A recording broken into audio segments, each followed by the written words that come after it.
शांति। ये बाबा की 25 तारीख की साकार मुरली है। सार है मुरली का, मीठे बच्चे तुम बेहद के बाप को याद करो, इसमें ही ज्ञान, भक्ति और वैराग्य तीनों समाया हुआ है। यह है नई पढ़ाई। प्रश्न: संगम पर ज्ञान और योग के साथ साथ भक्ति भी चलती है, कैसे? तो बाबा ने कहा, वास्तव में योग को भक्ति भी कह सकते हैं, क्योंकि तुम बच्चे अव्यभिचारी याद में रहते हो। तुम्हारी यह याद ज्ञान सहित है, इसलिए इसे योग कहा गया है। द्वापर से सिर्फ भक्ति होती, ज्ञान नहीं होता, इसलिए उस भक्ति को योग नहीं कहा जाता। उसमें कोई एम ऑब्जेक्ट नहीं। अभी तुम्हें ज्ञान भी मिलता, योग भी करते, फिर तुम्हारा बेहद की सृष्टि से वैराग्य भी है। गीत: किसी ने अपना बना के मुझको मुस्कुराना सिखा दिया। ओम शांति। बेहद का बाप समझाते हैं, शास्त्रों की पढ़ाई वह कोई पढ़ाई नहीं है, क्योंकि शास्त्रों की पढ़ाई में कोई एम ऑब्जेक्ट नहीं है। शास्त्रों से कोई दुनिया का पता नहीं पड़ता है। अमेरिका कहाँ है, किसने ढूंढी, ये बातें शास्त्रों में नहीं है। कहते फलाने ने ढूंढी, दूसरे इलाके ढूंढते हैं अपने रहने के लिए। ऐसा मनुष्य बहुत हो गए, देखा मनुष्य बहुत हो गए, रहने के लिए जमीन तो चाहिए ना। अब यह सब बातें पढ़ाई की है, इसको एजुकेशन कहा जाता है। तुम्हारा भी यह एजुकेशन है। इसको आश्रम कहें अथवा इंस्टीट्यूट कहें व यूनिवर्सिटी कहें, इसमें सब आ जाता। उस पढ़ाई के नक्शे आदि और है। शास्त्रों से रोशनी नहीं मिलती, पढ़ाई से रोशनी मिलती है। तुम्हारी भी पढ़ाई है। वैकुंठ किसको कहा जाता है, यह न उस पढ़ाई में है, न शास्त्रों की पढ़ाई में है। यह नॉलेज ही नई है, जो एक बाबा ही बतलाते हैं। मनुष्य तो कह देते स्वर्ग नरक सब यहाँ ही है, बाबा ही समझाते हैं। स्वर्ग नरक किसको कहा जाता है, यह बातें न शास्त्रों में है, न एजुकेशन में है। तो नई बातें होने के कारण मनुष्य मूंझते हैं, कहते हैं ऐसा ज्ञान तो कभी सुना नहीं। यह तो नई वंडरफुल बातें हैं, जो कभी कोई ने नहीं सुनाई। है भी बरोबर नई बातें, न उस एजुकेशन वाले सुना सकते, न सन्यासी आदि सुना सकते। इसलिए परमपिता परमात्मा को ही ज्ञान का सागर कहा जाता है। बेहद की हिस्ट्री ज्योग्राफी भी समझाते हैं। ज्ञान से स्वर्ग और नरक का विस्तार भी सुनाते हैं। यह नई बातें हैं ना। इस पढ़ाई में सब कुछ है, ज्ञान भी है, योग भी है, पढ़ाई भी है, भक्ति भी है। योग को भक्ति भी कह सकते हैं, क्योंकि एक के साथ योग लगाना उनको याद करना होता है। वह भक्त लोग भी याद करते हैं, पूजा करते हैं, गाते हैं। वह भक्ति करना कोई योग नहीं कहेंगे। समझो जैसे मीरा थी, श्री कृष्ण के साथ योग लगाती थी, उनको याद नहीं करती थी, परंतु उसको भक्ति कहा जाता है। उनकी बुद्धि में कोई एम ऑब्जेक्ट नहीं है। इसको ज्ञान भी कहते, भक्ति भी कहते। लोग योग लगाते हैं, एक को याद करते। सतयुग में न भक्ति होती न ज्ञान। संगम पर ज्ञान और भक्ति दोनों ही हैं, और द्वापर से लेकर सिर्फ भक्ति चलती आई है। किसको याद करना, उसको भक्ति कहते हैं। यहाँ यह ज्ञान भी है, योग भी है, भक्ति भी है। समझ सकते हैं वह सिर्फ भक्त है, तत्व से योग लगाते, परंतु उनका है अनेकों से योग, इसलिए उनको भक्ति कहते हैं। तुम्हारा यह है अव्यभिचारी योग, यह ज्ञान सागर खुद बैठ पढ़ाते हैं, उनसे योग लगाना होता है। वह तो आत्मा को ही नहीं जानते, हम तो जानते हैं। परमपिता परमात्मा बाबा के साथ बुद्धि योग लगाने से हम बाबा के पास चले जाएंगे। वह हनुमान को याद करते हैं तो उनका साक्षात्कार हो जाता, उनको व्यभिचारी कहा जाता है। यह है अव्यभिचारी योग। सिर्फ एक बाप को याद करना है तो इसमें ज्ञान, भक्ति, वैराग्य सब इकट्ठे हैं और वह उन्हों का सब अलग अलग है। भक्ति अलग, ज्ञान भी सिर्फ शास्त्रों का है, वैराग्य भी हद का है। यहाँ बेहद की बात है। हम बेहद के बाप को जानते हैं, इसलिए उनको याद करते हैं। वह भल शिव को याद करते, परंतु विकर्म विनाश नहीं होंगे, क्योंकि वह ऑक्यूपेशन को नहीं जानते। विकर्म विनाश होने का ज्ञान ही नहीं, यहाँ तो बाबा की याद से विकर्म विनाश होते हैं। वहाँ काशी कलवट खाते हैं तो उनके विकर्म विनाश होते हैं।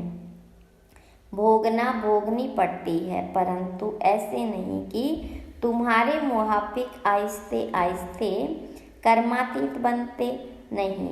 उनके विकर्म सजाएं खाते खाते खत्म होते हैं, माफ नहीं हो जाते। तो यह पढ़ाई भी है, ज्ञान भी है, योग भी है, इसमें सब है। सिखलाने वाला एक ही बाप है। इनको आश्रम अथवा इंस्टीट्यूट भी कहा जाता है। लिखा हुआ बड़ा अच्छा है, आगे ओम मंडली नाम रोंग था, अभी समझ आई है यह नाम बिल्कुल अच्छा है। कोई को समझा सकते हो कि ब्रह्मा कुमार तो तुम भी हो। बाबा है सबका रचयिता, उनको पहले पहले सूक्ष्म वतन रचना है।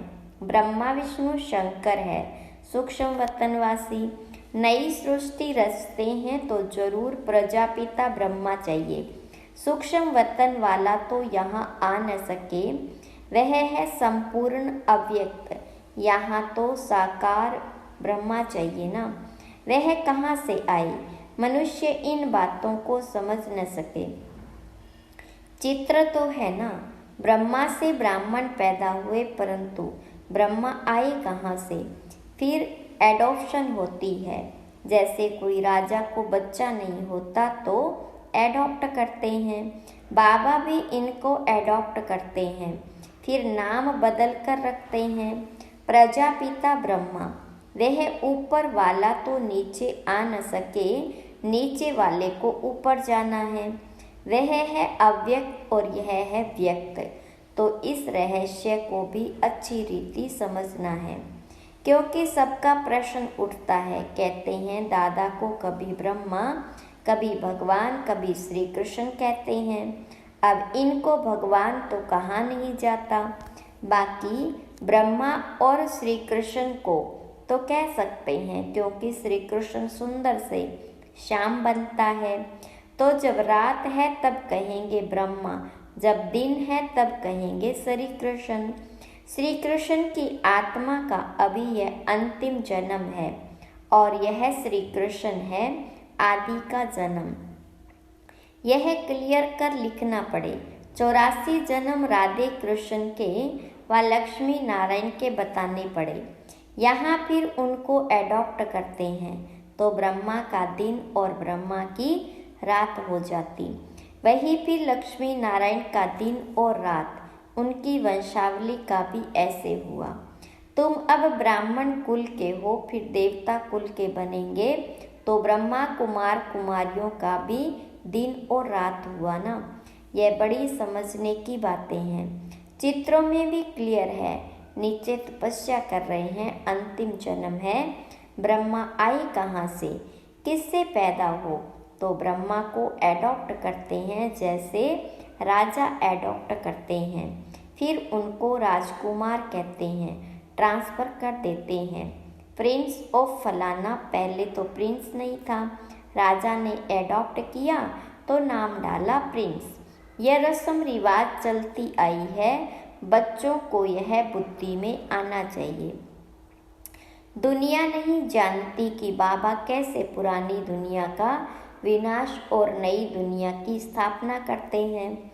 यह रोशनी तुम बच्चों को है, तुम्हारे में भी नंबरवार है। आगे चलकर छोटी छोटी बच्चियां भी बहुत तीखी होती जाएगी, क्योंकि कुमारियां हैं। लिखा हुआ भी है कि कुमारियों द्वारा बाण मरवाए।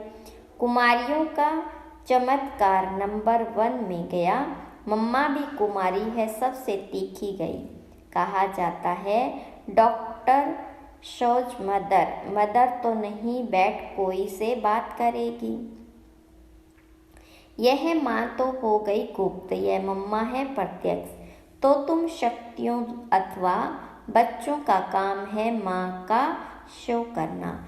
बहुत अच्छी अच्छी बच्चियाँ भी है जिनका पुरुषार्थ अच्छा चलता है।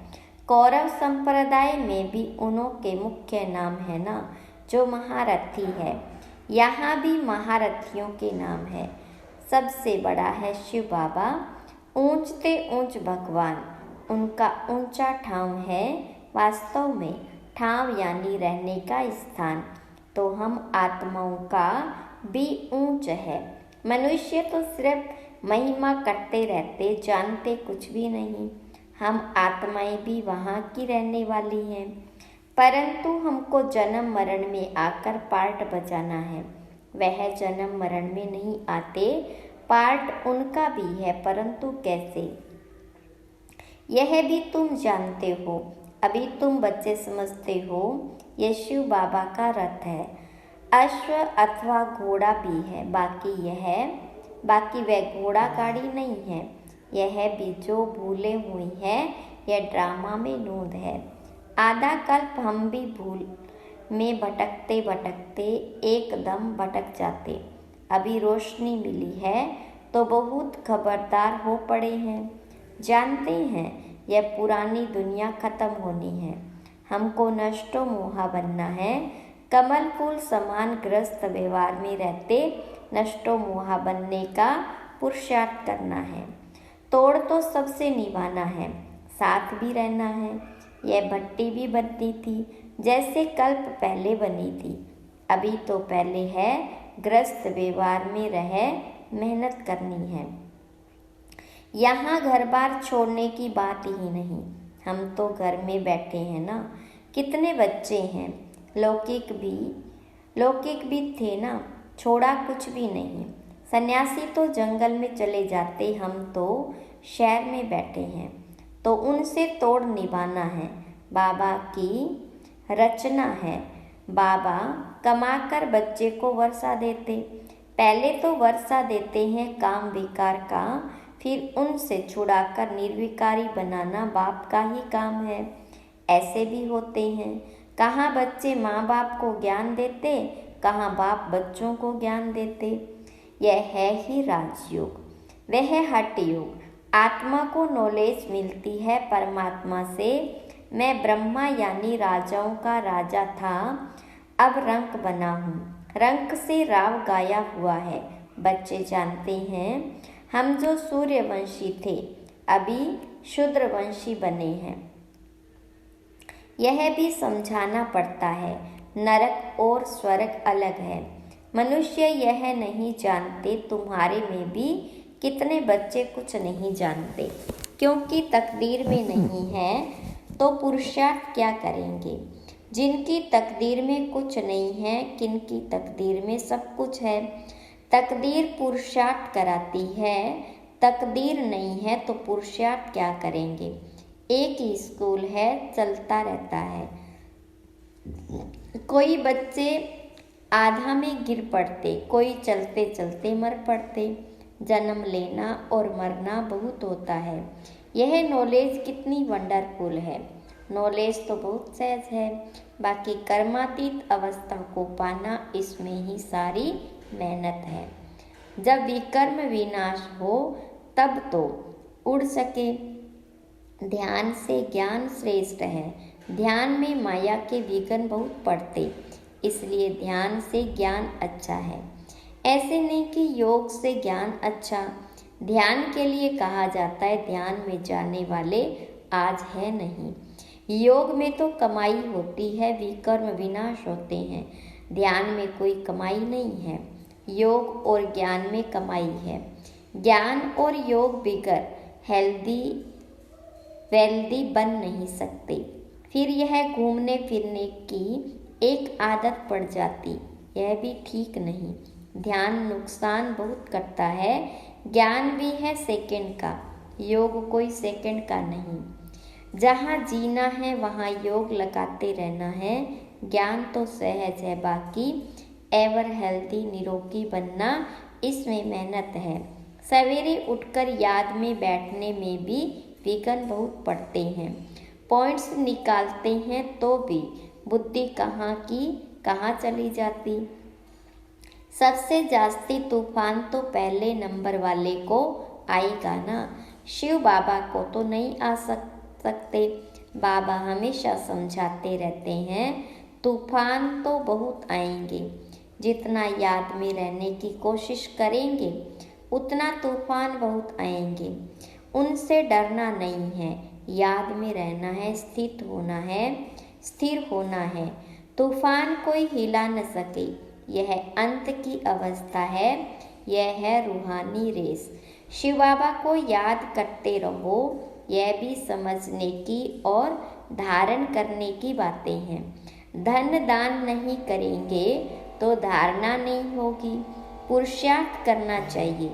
दो बाबा की पॉइंट किसको समझाना बहुत इजी है, यह भी तुम ही जानते हो। बाबा 21 जन्मों का वर्षा देते हैं। तुम कहेंगे इन लक्ष्मी नारायण को बाबा से 21 जन्मों का वर्षा मिला है। बाबा ने उनको राजयोग सिखलाया और कोई मुख से कह न सके कि उन्हें भगवान ने यह वर्षा दिया है। दुनिया में कोई किस बात में खुश रहते। तुम जिस बात में खुश हो उसको कोई नहीं जानते। मनुष्य तो अल्पकाल क्षण भंगुर के लिए खुशी मनाते हैं। तुम हो सच्चे ब्राह्मण कुलभूषण, जो योगी और ज्ञानी हो। तुम्हारे इस अतीन्द्रिय सुख की खुशी को और कोई जान नहीं सकते। वह तो क्या क्या माथा मारते रहते, मून पर जाने का पुरुषार्थ करते हैं, बहुत डिफिकल्ट मेहनत करते हैं। उन सब की मेहनत बर्बाद हो जानी है। तुम बिना कोई तकलीफ के ऐसी जगह जाने का पुरुषार्थ करते हो जहाँ और कोई जा न सके। एकदम ऊंचते ऊंच परम धाम में जाते हो। अच्छा, मीठे मीठी सिक्की लदे बच्चों प्रति माता पिता बाप दादा का याद प्यार और गुड मॉर्निंग। रूहानी बाप की रूहानी बच्चों को नमस्ते। रूहानी बच्चों की रूहानी बाप दादा को याद प्यार गुड मॉर्निंग नमस्ते।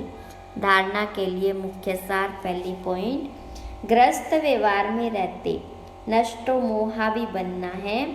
साथ साथ सबसे तोड़ निभाते कमल फूल समान रहना है। धारणा करने के लिए ज्ञान धन का दान जरूर करना है। ज्ञान और योग से अपनी कमाई जमा करनी है, बाकी ध्यान दीदार की आश नहीं रखनी है। वरदान, संतुष्टता के सर्टिफिकेट द्वारा भविष्य राज्य भाग्य का तख्त प्राप्त करने वाले संतुष्ट मूर्ति भव। विस्तार, संतुष्ट रहना है और सर्व को संतुष्ट करना है। यह स्लोगन सदा आपके मस्तक रूपी बोर्ड पर लिखा हुआ हो, क्योंकि इसी सर्टिफिकेट वाले भविष्य में राज्य भाग्य का सर्टिफिकेट लेंगे। तो रोज अमृत वेले इस स्लोगन को स्मृति में लाओ। जैसे बोर्ड पर स्लोगन लिखते हो, ऐसे सदा अपने मस्तक के बोर्ड पर यह स्लोगन दौड़ाओ तो सभी संतुष्ट मूर्तियाँ हो जाएंगे। जो संतुष्ट है वह सदा प्रसन्न है। स्लोगन: आपस में स्नेह और संतुष्टता संपन्न व्यवहार करने वाले ही सफलता मूर्त बनते हैं। ओम शांति।